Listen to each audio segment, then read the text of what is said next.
The alarm started screaming at exactly 14:47 station time.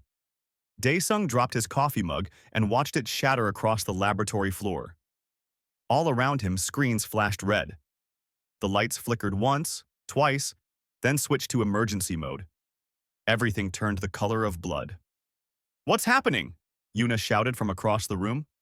She grabbed the edge of her workstation as the entire research station shook. Metal groaned somewhere deep below them. Daesung pulled up the main display. His fingers moved fast across the keyboard. Solar flare. A big one. It hit our radiation shields. The station, Gamma 7, floated in orbit around Pyrosus 4. The volcanic moon burned below them like an orange jewel. For 3 months, the research team had been studying the life forms that lived in the lava. Things that shouldn't exist. Things that swam through molten rock like fish through water. 1 week ago, they caught something special, the Infernus Magnus. The locals called it the lava beast. For years, people thought it was just a story, a myth to scare new miners. Then the scanners picked up something moving in the deepest magma chamber. Something big, something alive.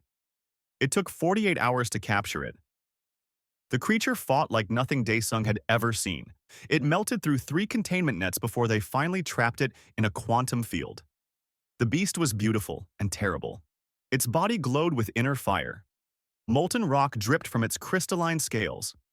It had 6 legs and a head that looked almost like a dragon from old Earth stories. They kept it in sub-level 3, the deepest part of the station. The thermal prison used enough energy to power a small city. It kept the creature stable, cool enough that it wouldn't melt through the floor. Daesung had visited the beast every day. The other scientists thought he was crazy. Venkar, the lead researcher, told him to stop wasting time. "It's a specimen, not a pet," the Saurid said with his cold reptilian eyes. But Daesung noticed things. The way the creature stopped thrashing when he came near.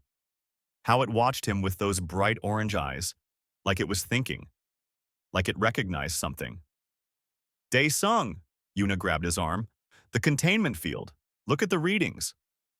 His blood went cold. The power levels for sub-level 3 were dropping, fast. "No, no, no," he whispered. His fingers flew across the controls. He tried to reroute power from other systems. Nothing worked. The solar flare had damaged too many circuits. The intercom crackled to life. It was Thalrix, the security chief. The Quilvin's voice sounded like scraping metal. "All personnel, Emergency Protocol 7. Move to safe zones immediately. Do not use the elevators." "The beast," Yuna said. She looked at Daesung with wide eyes. If the field fails, she didn't need to finish. They both knew what would happen. Daesung hit the emergency call button. "This is Lab 7. We need to evacuate sub-level 3 now. The thermal prison is failing." Static answered him. Then Thalrix's voice came back, broken and distorted. "Negative.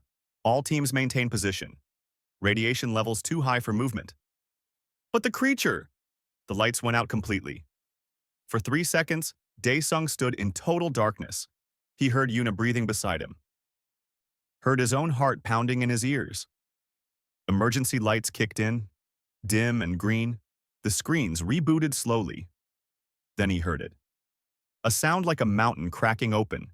It came from below. From sub-level 3. "It's free," Yuna whispered.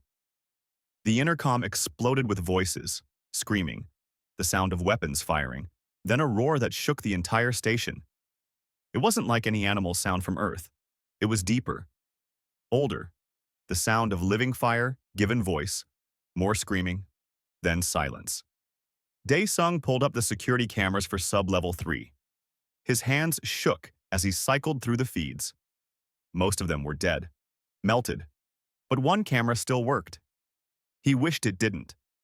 The corridor looked like the inside of a furnace.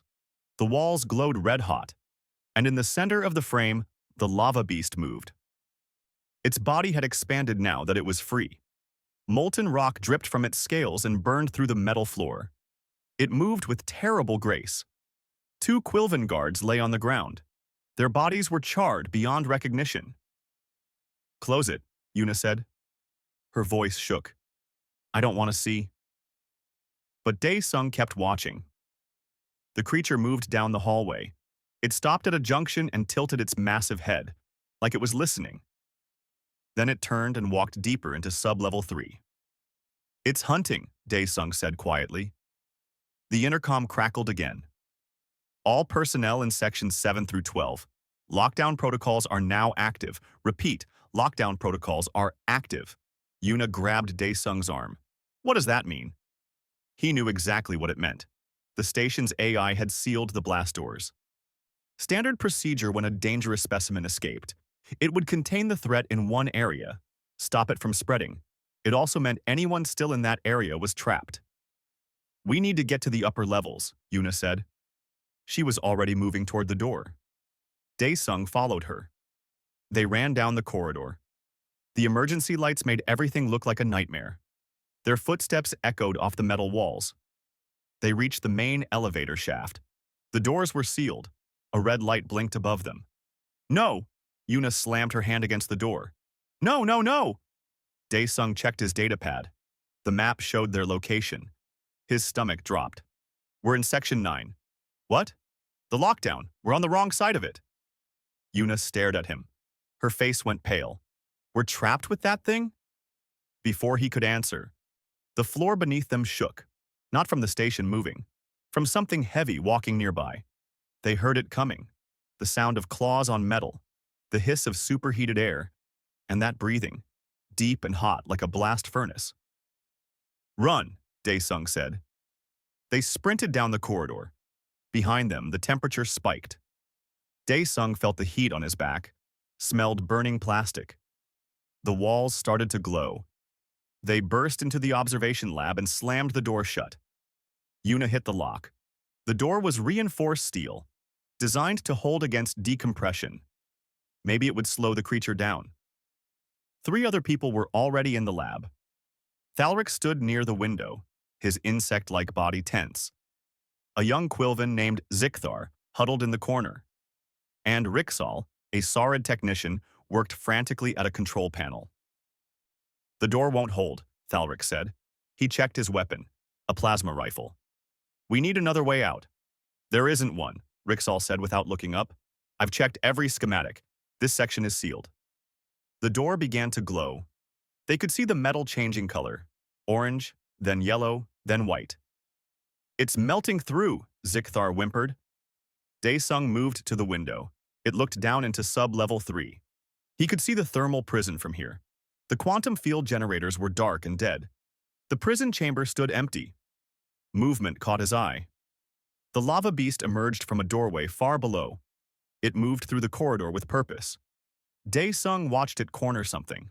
Someone. The person tried to run. The beast was faster. He turned away. Everyone get back. Thalrix aimed his rifle at the door. When it comes through, aim for the core. The glowing parts. It's the only weak spot. The door exploded inward. Not melted. Smashed. The lava beast stood in the doorway. It was even bigger up close. Heat rolled off its body in waves. The air shimmered around it. Thalrix fired. The plasma bolt hit the creature's shoulder. The beast roared. The sound shattered 3 screens and made Dae-sung's ears ring. It charged into the room. Everyone scattered. Zikthar ran left. The beast's tail swung around and caught him. The young Quilvan screamed once, then didn't scream anymore. Dae-sung pressed himself against the wall. He couldn't breathe. The heat was too intense. His eyes watered. Through the tears, he watched the creature turn slowly, searching. Its burning eyes locked onto him. The beast moved forward. Each step left molten footprints on the floor. It came closer, closer. Dae-sung couldn't move, couldn't think. The creature stopped 3 feet away. Its head lowered until its eyes were level with his. This close, Dae-sung could see the intelligence there, the awareness. Everyone in the room held their breath. The lava beast tilted its head, studying him. Then, slowly, it backed away. It turned and walked toward where Rixal was hiding. The Saurid screamed and ran. Dae-sung's legs gave out. He slid down the wall and sat on the floor. His mind raced. The creature had him. dead to rights. But it didn't attack. It chose not to. Una crawled over to him. "Did you see that?" she whispered. "It looked at you and just stopped." Thalrix kept his weapon trained on the beast. "What did you do?" he asked Dae-sung. "Nothing," Dae-sung said. His voice shook. "I didn't do anything." But that wasn't quite true. He had done something. For a week, he'd visited the creature, talked to it, treated it with respect instead of fear. And somehow, impossibly, it remembered. The lava beast roared again. The sound echoed through the sealed section. They were trapped down here with a monster. A monster that, for some reason, had decided not to kill one specific human. Dae-sung looked at the melted door, at the glowing footprints, at his terrified companions. "We need to figure out why it spared me," he said quietly, "because that might be the only thing that keeps the rest of us alive." 6 hours. That's how long they needed to survive. 6 hours until the solar radiation dropped enough for rescue teams to reach sub-level 3. 6 hours trapped with a creature that could melt steel with its breath. Dae-sung checked his datapad for the 100th time. The numbers hadn't changed. Time moved like cold honey. Every second felt like an hour. They had barricaded themselves in the observation lab. Thalrix pushed equipment against the ruined doorway. It wouldn't stop the lava beast, but it might slow it down. Give them a few extra seconds to react. Maybe that would be enough. "It's circling," Rixall said from his position by the window. The Sard's scales had gone pale with fear. "I can track it by the heat signatures. It's moving through the corridors below us." "What's it doing?" Una asked. She sat next to Dae-sung, her hands wrapped around a plasma cutter. Not much of a weapon, but better than nothing. "Searching," Rixall said. "The pattern isn't random. It's systematic, like it's checking every room." "Looking for survivors," Thalrix said. The Quilvan security chief hadn't lowered his weapon once. His multiple eyes tracked every shadow, every movement. "It wants to make sure it got everyone." Dae-sung shook his head. "No, that doesn't make sense. If it wanted everyone dead, we'd all be dead already. It's fast enough, strong enough." "Then what's it doing?" Una asked. Before Dae-sung could answer, they heard it. The sound of claws on metal, coming closer. The temperature in the room began to rise. Sweat ran down Dae-sung's face. His shirt stuck to his back. "It's coming back," Rixall whispered. He backed away from the window. The lava beast appeared in the corridor outside. Even through the reinforced glass, Dae-sung could feel the heat. The creature moved slowly now, not hunting. Just walking. Its head swung from side to side. "Don't move," Thalrix commanded. "Maybe it won't see us." But the beast knew they were there. It stopped directly in front of the window. Its burning eyes scanned the room. Dae-sung watched those eyes move across each person. Thalrix, Rixall, Una. Then they found him. The creature pressed its face against the window. The glass began to crack from the heat. Spiderweb patterns spread across the surface. "It's going to break through," Rixall said. His voice climbed higher with panic. Thalrix raised his weapon. "On my mark." "Wait." Dae-sung stood up. "Just wait. Are you insane?" Thalrix kept his weapon trained on the beast. "Sit down before it sees you." "It already sees me," Dae-sung said. He walked toward the window. Each step felt like walking through water. His body screamed at him to run. Every survival instinct told him this was wrong. "Dae-sung, don't!" Una reached for him, but he was already moving. He stopped at the window. The glass was so hot now that he couldn't touch it.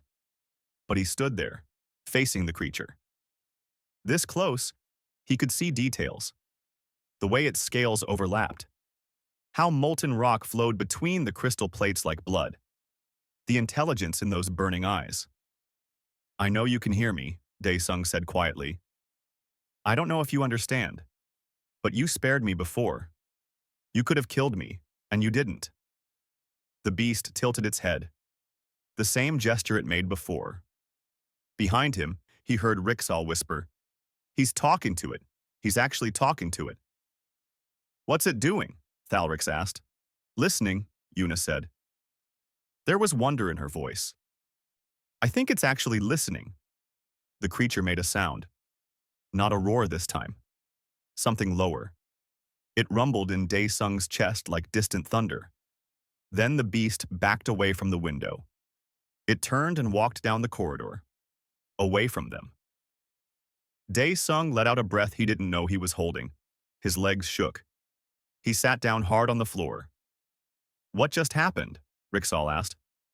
I don't know, Dae-sung admitted. But he was lying. He had an idea. A crazy, impossible idea. Yuna knelt beside him. When you approached, its core dimmed. Did you see that? The glow got less bright. Like it was calming down, Dae-sung said. Or preparing to attack, Thalrix countered. But he sounded uncertain. Dae-sung pulled out his datapad. He started pulling up files, research notes from the past week, behavioral observations, temperature readings. When I visited it in the thermal prison, I noticed patterns. The creature was always calmer during my shifts. The other researchers reported aggressive behavior, but with me it was different. Different how? Yuna looked over his shoulder at the data. It tracked me with its eyes, responded when I spoke. One time I was talking about the molecular structure of its scales, and I swear it moved closer to the field barrier, like it wanted to hear better. You're assigning human traits to an alien creature, Thalrix said. That's dangerous. It makes you underestimate the threat. Maybe, Dae-sung said. Or maybe we're underestimating its intelligence. A scream cut through the air, distant but clear. Then the sound of plasma fire. Then silence. Thalrix activated his comm. This is Security Chief Thalrix to any survivors in Section 9. Report your location. Static answered. Then a weak voice. This is Tekris. Maintenance Bay. I'm trapped. I'm injured. It's outside the door. Hold position, Thalrix said. Stay quiet. Don't make any sound. They listened to Tekris breathing through the comm. Heavy, pained breaths. Then they heard the beast, the sound of it moving past the maintenance bay. Tekris whimpered. Stay silent, Thalrix ordered. But Tekris panicked. Through the comm, they heard the Quilvan scrambling, trying to hide, making noise. The beast heard it too. They heard everything through the comm, the door melting, Tekris screaming, begging, then the roar, then nothing. Yuna covered her mouth. Tears ran down her face. Rixall made a sound like he might be sick. Dae-sung stood up. That's 7 dead. 7 people in less than an hour. 8, Thalrix corrected. You forgot the guards at the initial breach. It's hunting by sound, Rixall said. Movement and sound. No, Dae-sung said. He was thinking hard now, pieces falling into place. Tekris wasn't the closest person to it. We saw it on the cameras earlier. It passed 3 sealed rooms with survivors to get to the maintenance bay. What are you saying? Thalrix asked. I'm saying it's selective. It's choosing who to hunt. That's impossible, Rixall said. How would it know who's in which room? Yuna gasped. Heat signatures. It can sense body heat. Different species have different heat signatures. Dae-sung nodded. And it's only hunting non-humans. The room went silent. Everyone stared at him. That's insane, Rixall said. But his voice shook. Is it? Dae-sung pulled up the casualty list. Look, all Quilvan or Saurid. Every single death. Coincidence, Thalrix said. Is it? Dae-sung looked at the security chief. You were right next to me when it first broke in. It could have killed you. But it went after Zikthar instead. Because Zikthar moved first. No, because Zikthar wasn't human. The words hung in the air like smoke. Nobody spoke for a long moment. Finally, Yuna broke the silence. If you're right, if it really is targeting non-humans specifically, then you could what? Walk up to it? Pet it? Thalrix's voice dripped with sarcasm, but there was fear underneath. That's suicide. Maybe, Dae-sung said, but maybe it's the only way to keep the rest of you alive. Absolutely not, Thalrix said. I forbid it. As security chief, Your authority means nothing down here, Daesung interrupted. We're cut off, trapped, and that thing is picking us off one by one. Rixall spoke up quietly. He's right. At this rate, none of us survive 6 hours. So what's your plan? Thalrix demanded. Walk out there and hope it doesn't cook you alive? Not exactly, Daesung said. He was forming an idea. A terrible, dangerous idea. I'm going to try to communicate with it. How? Yuna asked. I don't know yet. But I have to try. Because if I'm right about this, if the beast is intelligent enough to distinguish between species, then maybe it's intelligent enough to learn that not all non-humans are threats. And if you're wrong? Thalrix asked. Daesung looked at the Quilvan, at Rixall, at Yuna. 3 people depending on him. Then I die. But at least it might buy you time to find another way out. This is madness, Rixall said. Yes, Daesung agreed. Probably. He walked to the barricaded doorway, started moving equipment aside. His hands shook, but he kept working. Wait, Yuna grabbed his arm. At least take a weapon. Take something. Daesung shook his head. If I'm trying to show it, I'm not a threat. Showing up armed defeats the purpose. Daesung. Yuna, please.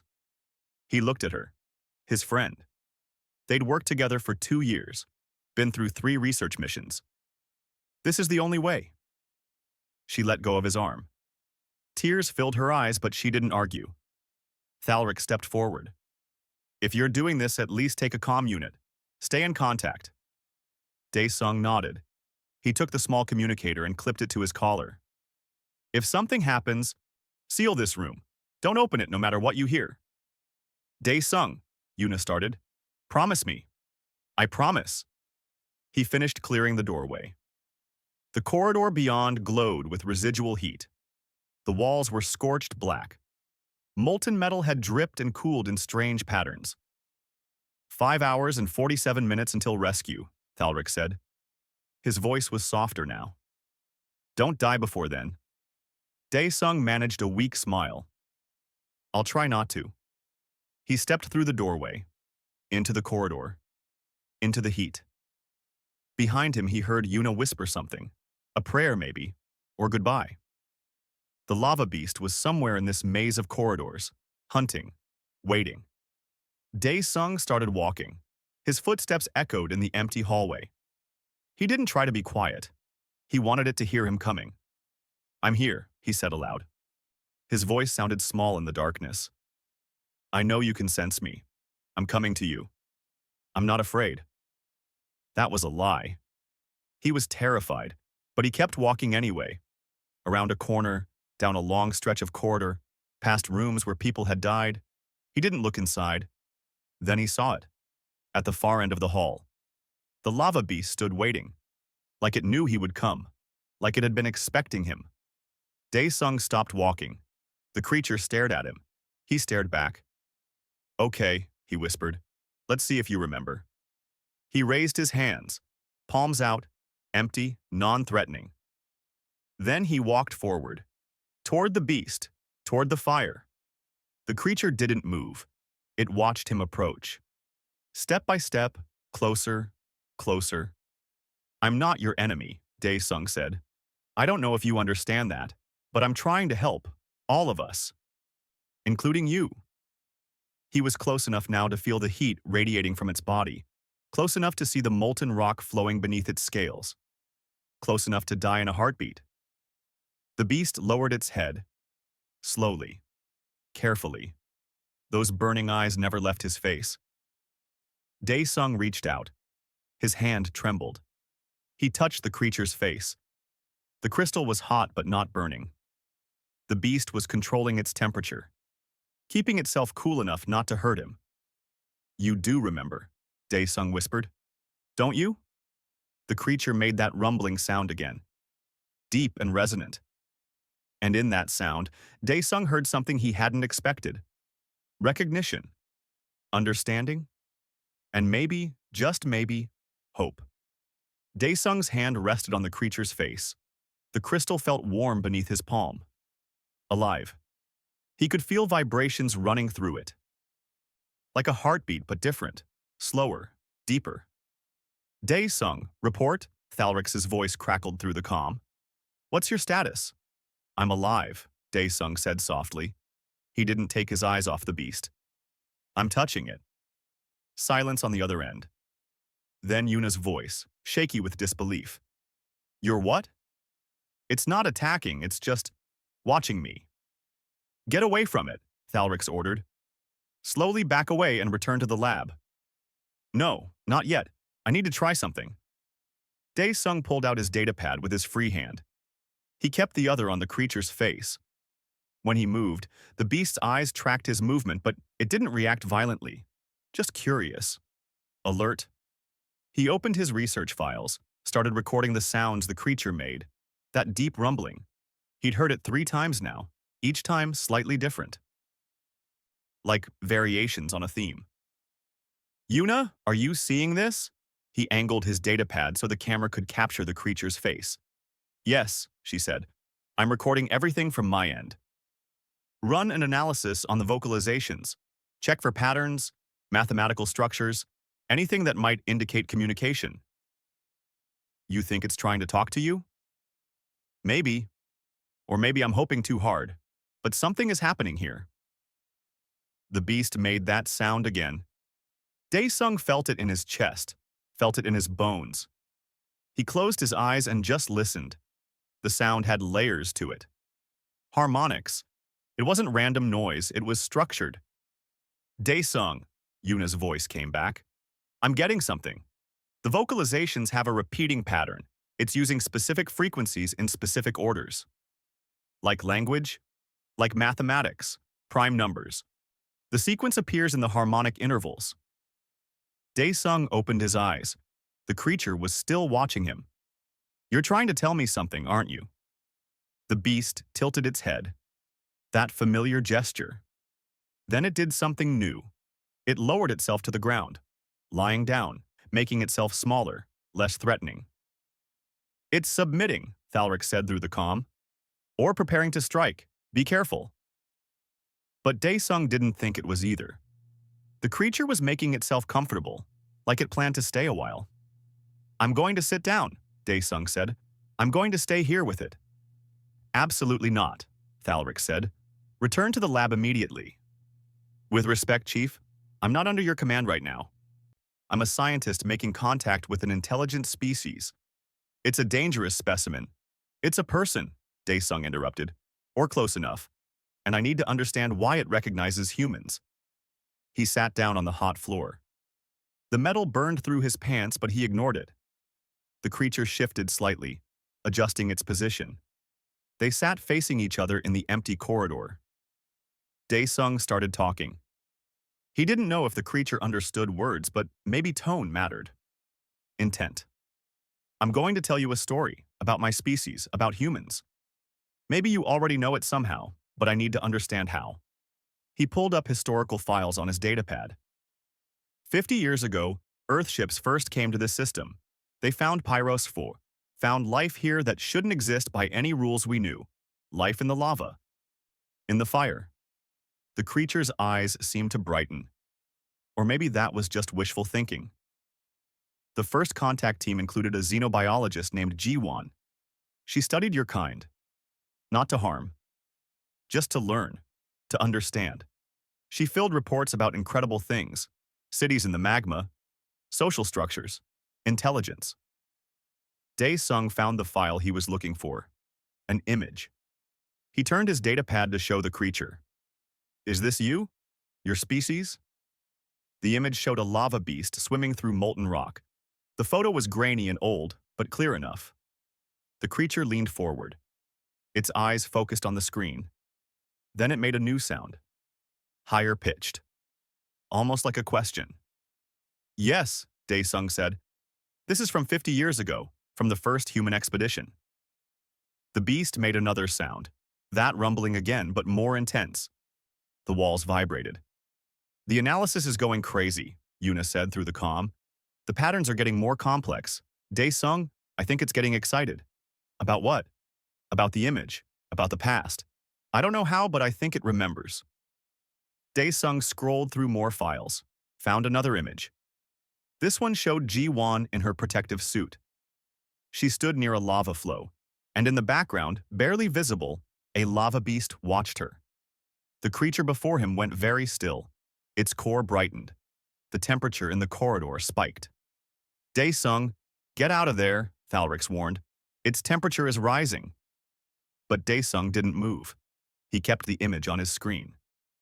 You remember her, don't you? Ji-won, the first human who came here with respect instead of fear. The beast lowered its head. Brought it close to the datapad. So close Dae-sung worried the heat might damage the device. But again the creature controlled itself. Kept its temperature just low enough. I found something, Yuna said. Her voice shook with excitement. In Ji-won's final report, before she left Pyros Fu, she documented an incident. What kind of incident? A rescue. There was a magma chamber collapse. A young lava beast was trapped.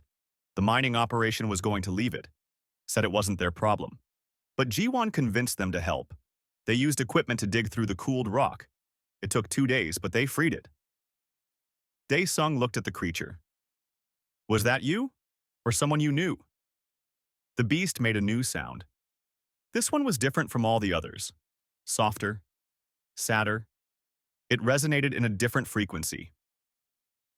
That's a grief response, Yuna said quietly. I'm comparing it to vocal patterns from other species. That sound indicates loss. Mourning. So it wasn't saved, Dae-sung said. Or it was, but something else happened. He searched through more files, found Ji-won's personal logs, not official reports, her private thoughts. He read aloud. Day 47. The young one survived. I've been watching it from a distance. It stays close to the edge of the lava flow now, near where we found it. I think it's waiting. I think it expects me to come back. The creature rumbled again. That same sad frequency. Day 52. I have to leave tomorrow. The mission is over. I visited the lava flow one last time. The young one was there. I know it sounds crazy, but I swear it recognized me. I tried to explain I had to go, that I'd remember it. I hope it understands. Dae-sung's throat tightened. He looked at the beast. She never came back, did she? You waited, but she never returned. The creature didn't make a sound, but its core dimmed. The glow faded until it was barely brighter than cooling embers. That's grief, Yuna said. Definite grief response. But how do you remember? Dae-sung asked. That was 50 years ago. You'd have to be… How old? I'm pulling up Ji-won's biological scans, Yuna said. She estimated the young lava beast she saved was around 10 years old. They can live for centuries. Dae-sung, that creature in front of you might be the same one. Dae-sung felt his heart racing. You remember her. You remember the human who showed you kindness. And somehow, you recognize that I'm human too. The beast raised its head. Met his eyes. Made a sound that might have been agreement. But why kill the others? Dae-sung asked. Why target non-humans specifically? Through the comm, Rixall spoke up. I might have an answer to that. I've been searching historical records. 70 years ago, before human contact, there was a Saurid mining expedition to Pyros Fu. They tried to capture lava beasts, to harvest their plasma cores for energy. Dae-sung's blood went cold. How many did they take? The records are unclear. But the operation was shut down after 3 months. Too dangerous. Too many mining deaths. They abandoned the planet. But not before doing damage, Dae-sung said. The Quilvan Empire had a similar operation 20 years ago, Thalrix said quietly. I didn't know until now, but I'm seeing classified files in the station database. They tried to weaponize the species. It failed. The lava beasts fought back. Understanding crashed over Dae-sung like a wave. You remember. Your species remembers. The ones who came to hurt you, to use you, and the ones who came to help. You passed those memories down somehow. The creature nodded. Actually nodded. Like it understood his words. But we're not them, Dae-sung said. Thalrix and Rixall, the others here. They're scientists, researchers. They didn't come here to hurt you. The beast made a questioning sound, like it didn't believe him. How do I prove it? Dae-sung asked. How do I show you that not everyone from those species is your enemy? You can't, Thalric said through the comm. Its mind is made up. It sees Quilven and Sorid as threats. Period. No, Una said. There has to be a way. If it learned to trust humans after one positive interaction, maybe it can learn to trust others. Daesung thought hard. Genetic memory, or cultural memory, passed down through generations, the knowledge of which species helped and which hurt. But memory can be updated, changed with new information. The beast watched him, waiting. I need to bring the others here, Daesung said. Let you see them up close. Let you understand they're individuals, not just representatives of species that hurt you before. Absolutely not, Thalric said. That's suicide for them. Maybe, Daesung admitted, but it's the only way. Right now, you're hunting based on old information, old pain. But these specific individuals never hurt you. If I can show you that, it could work, Una said slowly. If the creature is intelligent enough to distinguish between humans and non-humans, it's intelligent enough to distinguish between individuals. Or it kills them the moment they get close, Rixall added. That's a risk, Daesung agreed. But staying separated is guaranteed death. Eventually, it will hunt down everyone in the sealed sections. This way, at least we have a chance. He looked at the creature. I want to bring my friends here. The other people trapped with us. I want you to see them, really see them. Not as threats, as individuals. Can you do that? The beast stared at him for a long moment. Then it made a sound. One short rumble. Daesung chose to interpret it as yes. Una, he said, come here. Slowly. I need you to trust me. Daesung. Please. You're human. It won't hurt you. I'm sure of it now. A long pause. Then Una's voice, steady despite her fear. Okay, I'm coming. Through the comm, he heard her leave the lab. Heard her footsteps in the corridor. Getting closer.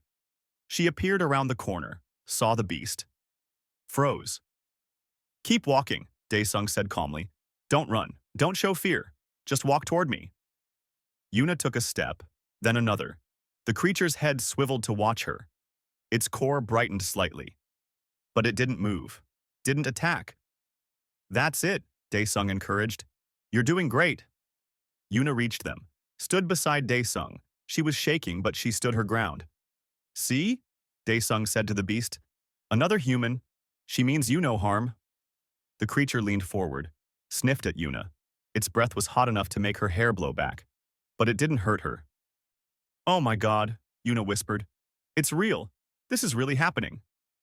Now comes the hard part, Daesung said. We bring Thalrix and Rixall, one at a time, with me as bridge between you and them. The beast made a low, growling sound. Not quite agreement, but not refusal either. I know you're afraid, Daesung said. I know your memories tell you to fear them. But I'm asking you to trust me. The way you trusted Jiwan. Can you do that? The creature looked at him, those intelligent ancient eyes. It rumbled once. Daesung took that as yes. Thalrix, he said into the comm. We're going to try something crazy, and you're probably going to hate it. 3 hours remained until rescue. 3 hours felt like an eternity when every second could end in fire and death. Daesung stood between the lava beast and the corridor where Thalrix waited. His hand rested on the creature's crystalline scales. He could feel tension in the beast's body. Muscles coiled like springs, ready to strike. Thalrix, Daesung spoke into the comm. I need you to trust me. I don't trust easily, the Quilven replied, especially not with my life. I know, but Rixall is injured. The wounds are getting worse.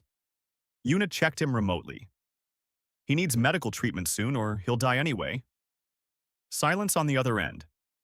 Then Thalrix's voice came back, harder. So I sacrifice myself to save him? Walk into the fire like some hero from a story? No. You walk carefully, with me protecting you. The beast has agreed to try. The beast agreed to nothing. It made a noise. You interpreted that noise. Yes, Daesung admitted. But I've been right so far. It hasn't killed me. It didn't kill Yuna. It's capable of restraint. Yuna spoke up from beside him. Chief, I was terrified. I'm still terrified. But Daesung's right.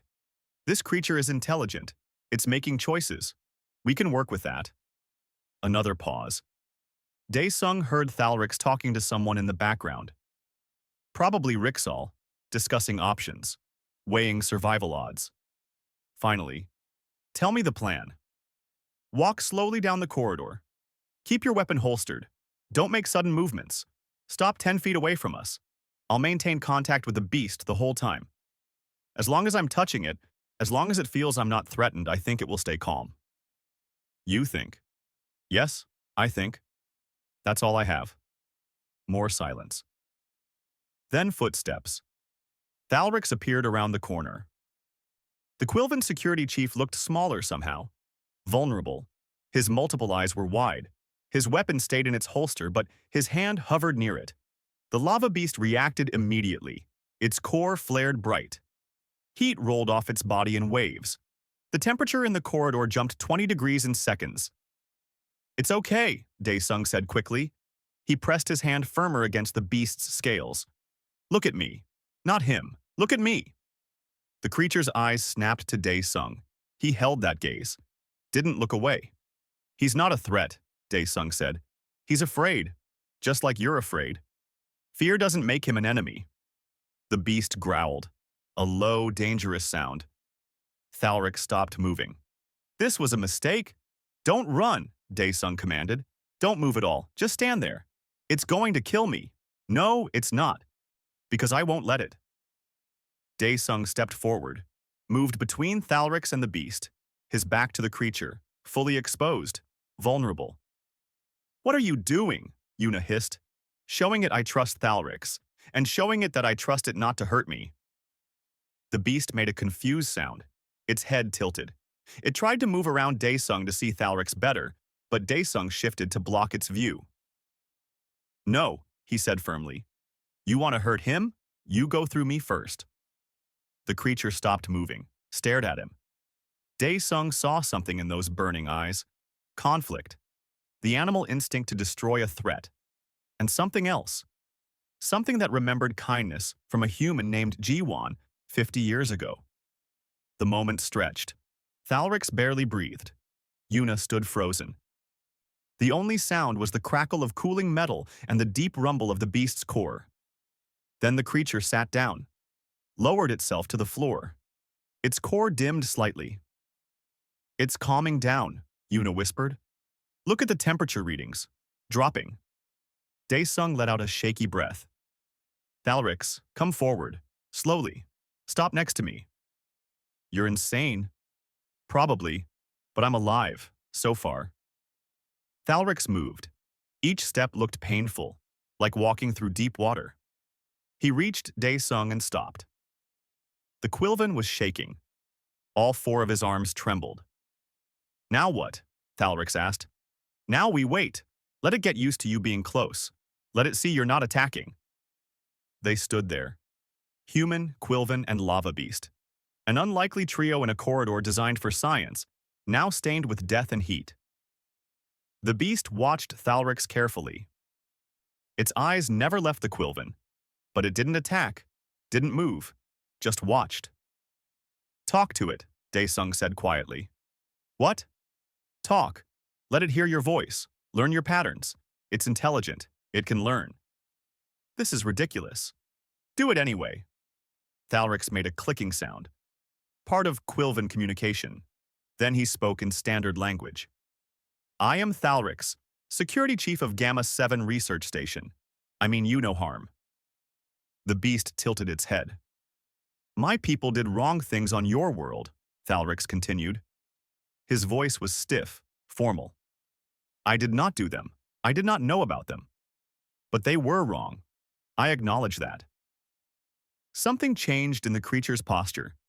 A slight relaxation. Almost imperceptible, but there. Keep going, Daesung encouraged. I came here to study life, to understand it, not to hurt it.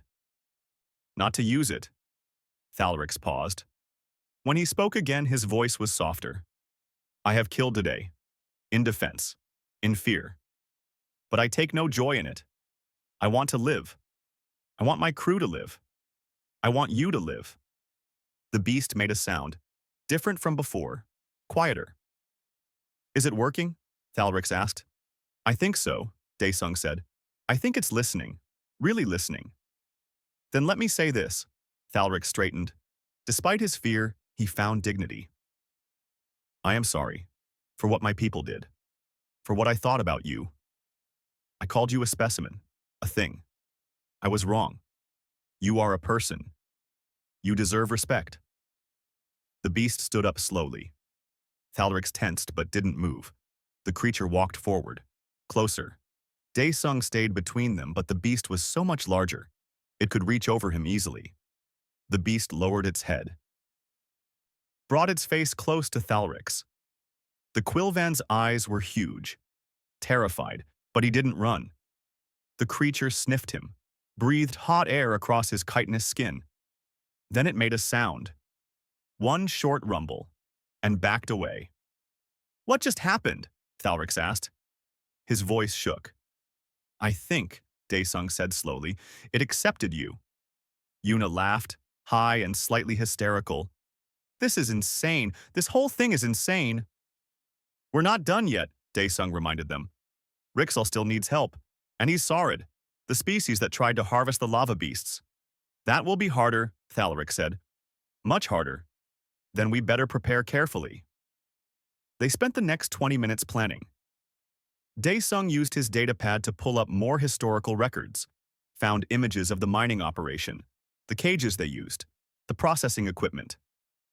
He showed them to the beast. This was wrong, he said. This was evil. But Rixal didn't do this. He wasn't even born when this happened.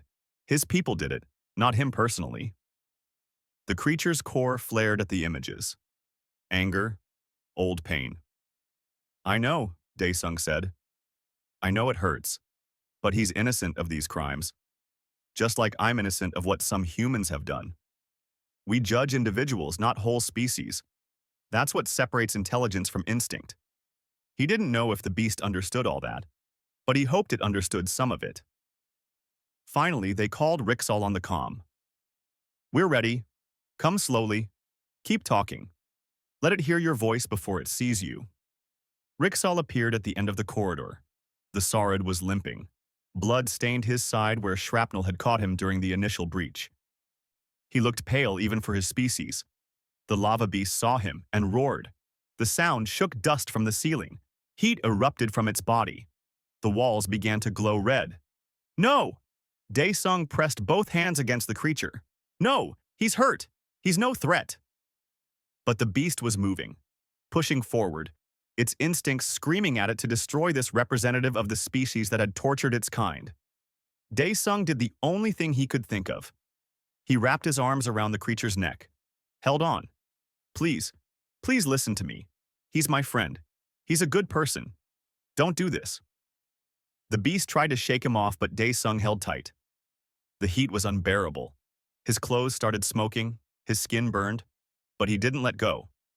Daesung, you're burning, Yuna screamed. Don't care. Not letting go. Thalrix grabbed Rixal and pulled him back. Get out of here. Go. No, Rixal said. He pushed forward instead. No more running. The Saurid walked toward the beast, toward certain death. His hands were empty, his weapons left behind. I am Rixal, he said. His voice was clear despite his pain. I am a scientist. I study life. I celebrate it. I have done nothing to your people. The beast thrashed, tried to get past Daesung.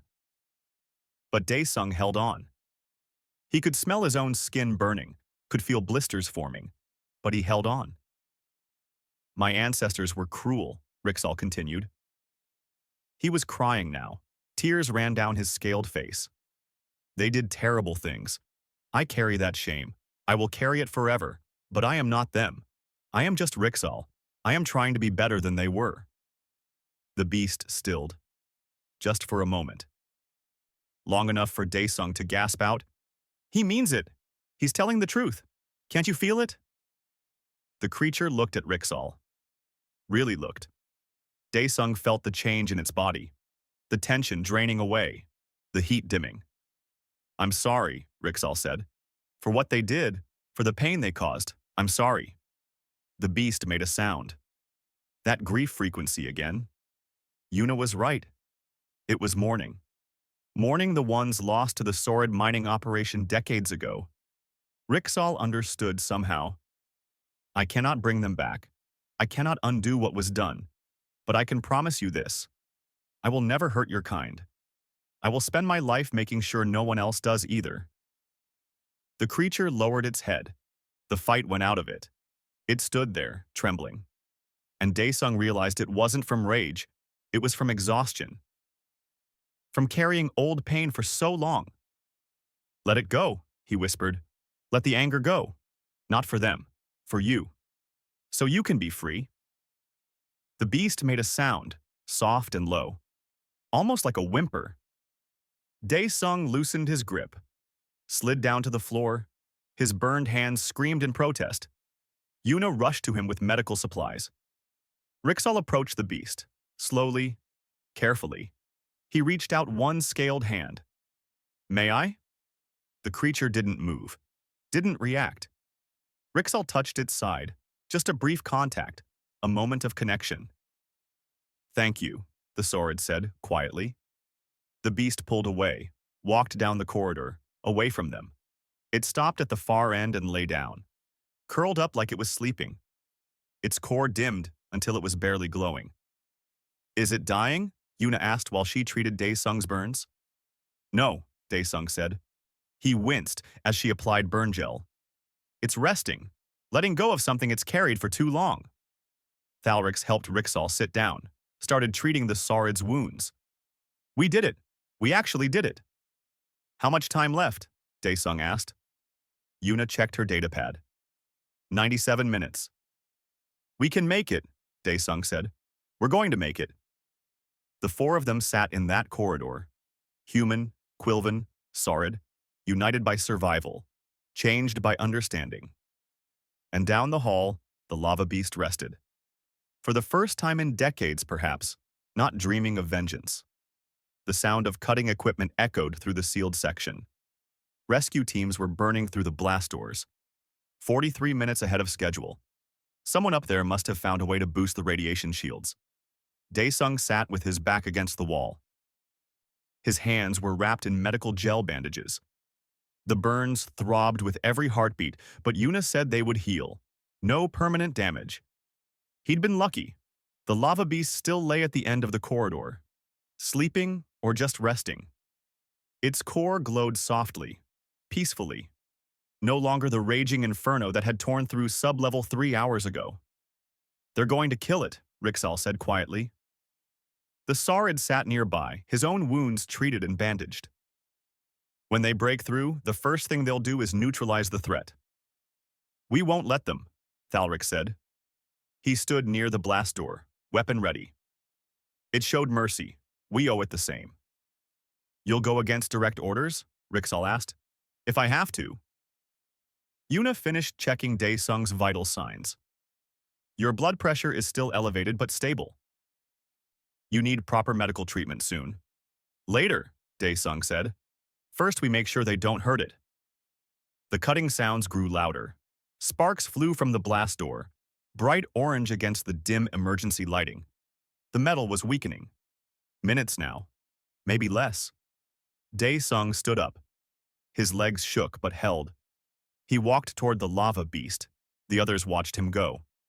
Hey, he said softly. You need to wake up. The creature's eyes opened. Slowly. Like someone waking from a deep sleep. It looked at him. People are coming. A lot of people. They're going to be afraid. They might try to hurt you. The beast's core brightened slightly. Not threatening, just alert. I need you to stay calm. I'll stand between you and them, like before. But you need to trust me.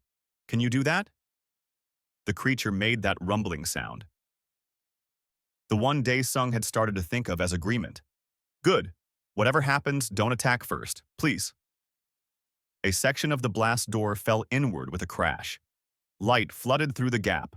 bright white light after hours of dim emergency glow. Daesung squinted against it. Armed security forces poured through the opening, at least a dozen, all wearing heavy armor, all carrying plasma weapons. They fanned out in standard combat formation, weapons trained on the lava beast. "Freeze!" someone shouted. "Nobody move!" Daesung raised his bandaged hands. "Don't shoot. We have the situation under control." A woman pushed through the security team.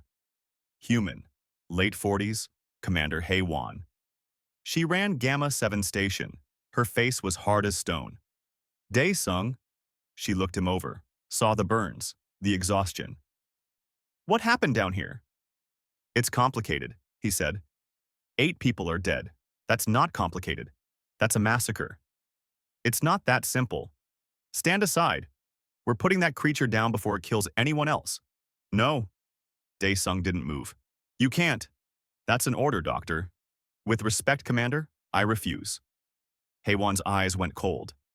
"You're relieved of duty. Security, remove him." 2 guards moved forward, but Thalric stepped between them and Daesung. The Quilvan raised his weapon, not at them, just ready. "The human is right," Thalric said. "That creature should not be killed." "Chief Thalrix," Heywan said slowly, "your security, your job is to protect this station." "I am protecting it. I'm protecting it from making a terrible mistake." Yuna moved to stand beside Daesung, then Rixal, despite his injuries. The 4 of them formed a line, between the rescue team and the lava beast. "Have you all lost your minds?" Heywan demanded. "Maybe," Daesung said. "Or maybe we learned something down here, something important." 8 people died. "And 23 lived," Daesung interrupted. "Because this creature chose not to kill them. Because it showed restraint, intelligence, mercy.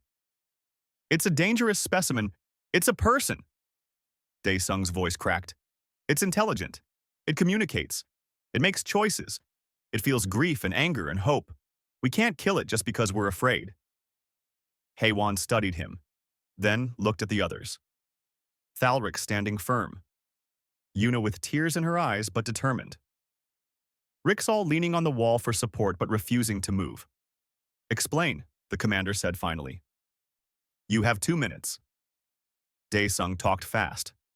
About the testing, about recognizing human patterns, about the historical connection to G1, about the Sard mining operation and the Quilvan weaponization attempts, about genetic memory and species-wide trauma. "It didn't attack randomly," he said. "It made choices based on information passed down through generations, information that said Sards and Quilvans were threats, humans were safe. But we showed it that individuals matter, that not everyone from a species that did wrong is evil themselves." Heywan listened. Her face gave nothing away. When Daesung finished, she was quiet for a long moment. "That's quite a story," she said finally. "It's the truth," Thalric said. "I witnessed it. The creature could have killed me. It chose not to, because of him." He gestured at Daesung. "Me too," Rixal added. "It had every reason to hate my kind, but it listened. It learned. It forgave." Heywan looked past them at the lava beast. It sat quietly, watching the proceedings. Not threatening, just observing. "Even if everything you're saying is true," Heywan said, "we can't keep it here. It's too dangerous." "I agree," Daesung said. "We need to return it to Pyrosful. And if it attacks again, it won't. Not if we treat it with respect, not if we give it a choice." "A choice? Let me talk to it. Let me ask if it wants to go home." Heywan shook her head. "You're asking me to trust that this creature which killed 8 people will cooperate peacefully?" "Yes, that's exactly what I'm asking." Another long silence. Then Heywan turned to her security team. "Lower your weapons, but stay alert." The guards looked confused but obeyed. The weapons pointed at the floor instead of the beast. Heywan looked at Daesung. "Show me. Prove it." Daesung walked toward the lava beast. Each step felt heavy. Everything depended on this. If the creature attacked now, if it showed any aggression, they would kill it. All the trust they'd built would mean nothing. He reached the beast and knelt down, put his bandaged hand on its scales. "I need your help," he said softly. "I need you to show them what I saw.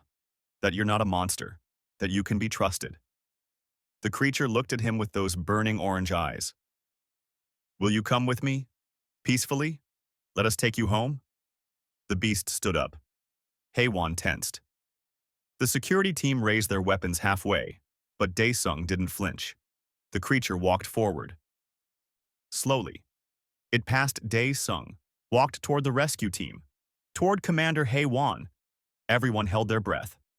The beast stopped 5 feet from Heywan, lowered its head. A gesture of submission, of peace. Heywan stared at it, then at Daesung. "I'll be damned." "Commander?" one of the guards asked. "Stand down," she said. "All teams stand down. We're transporting the creature to a shuttle, carefully, respectfully."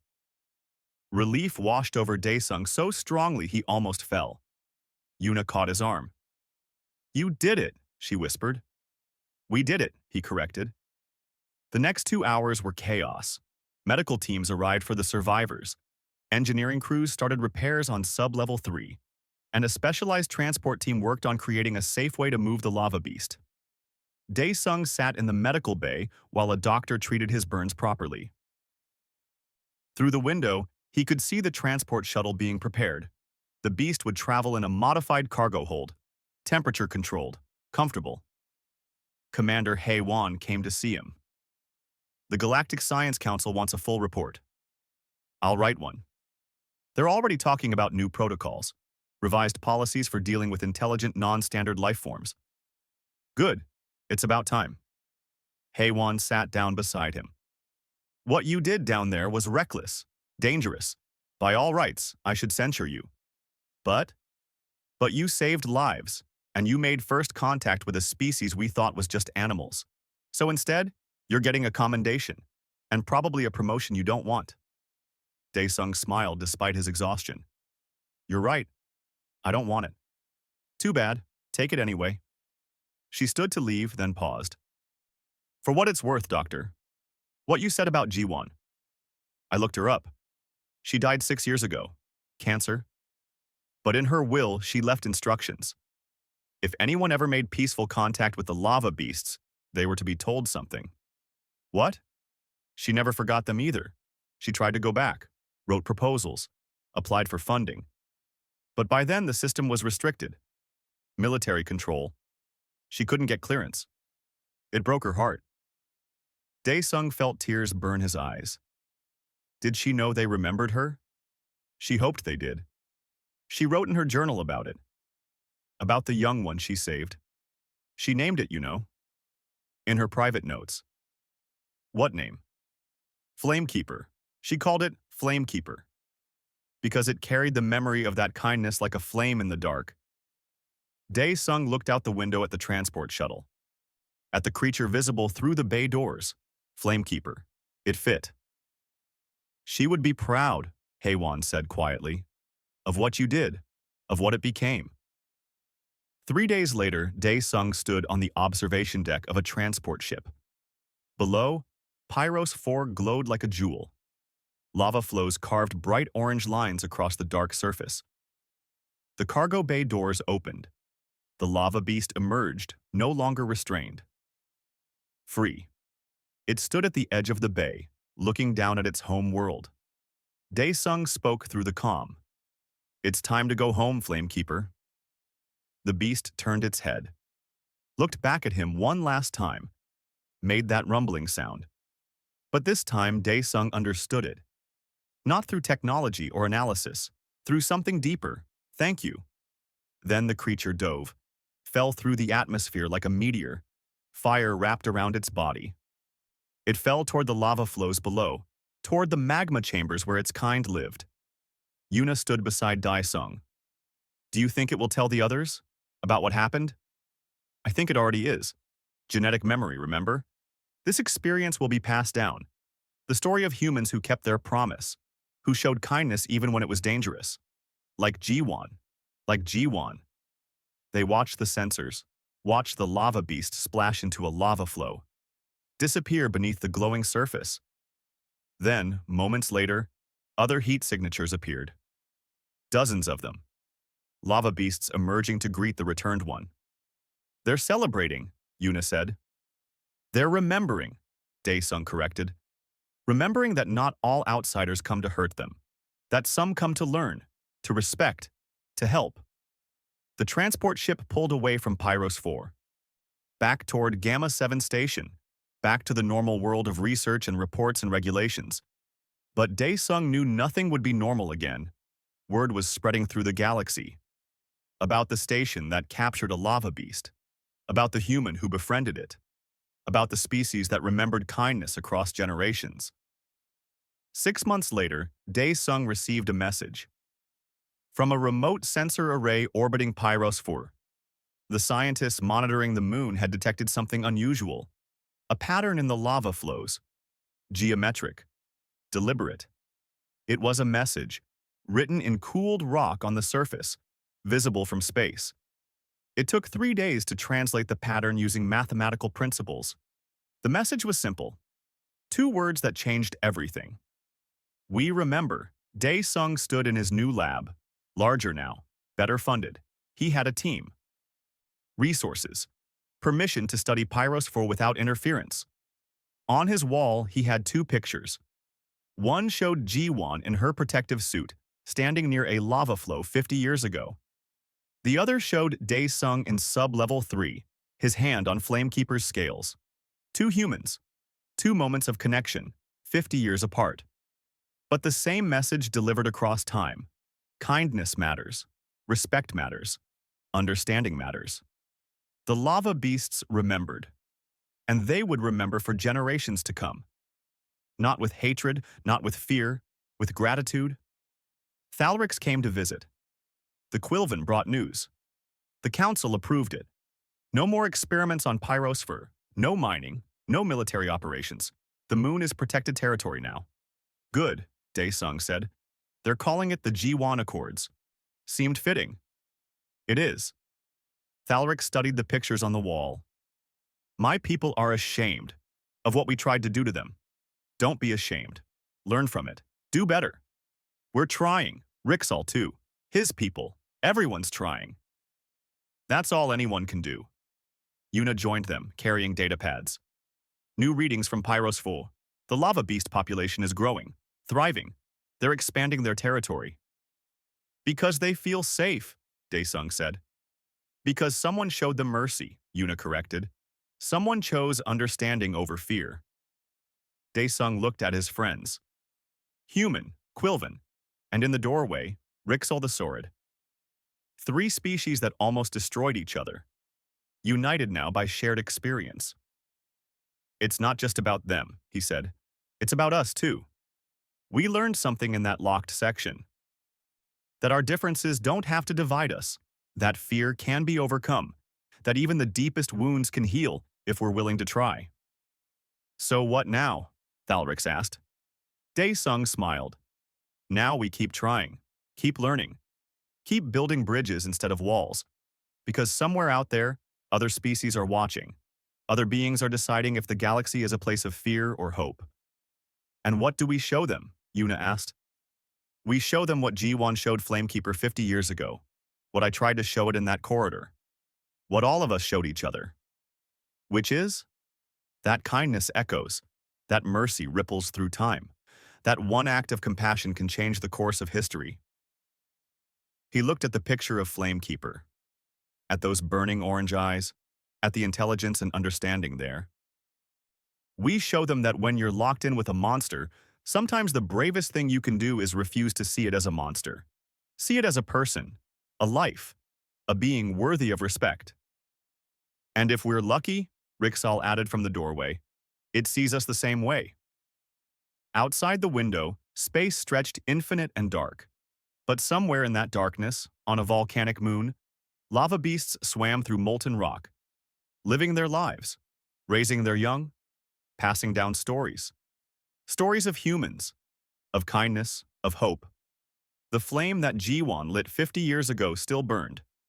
And it would burn for generations to come. Because that's what humans did best. Not conquering. Not dominating. but connecting, understanding, showing mercy when mercy seemed impossible. And sometimes, just sometimes, that made all the difference.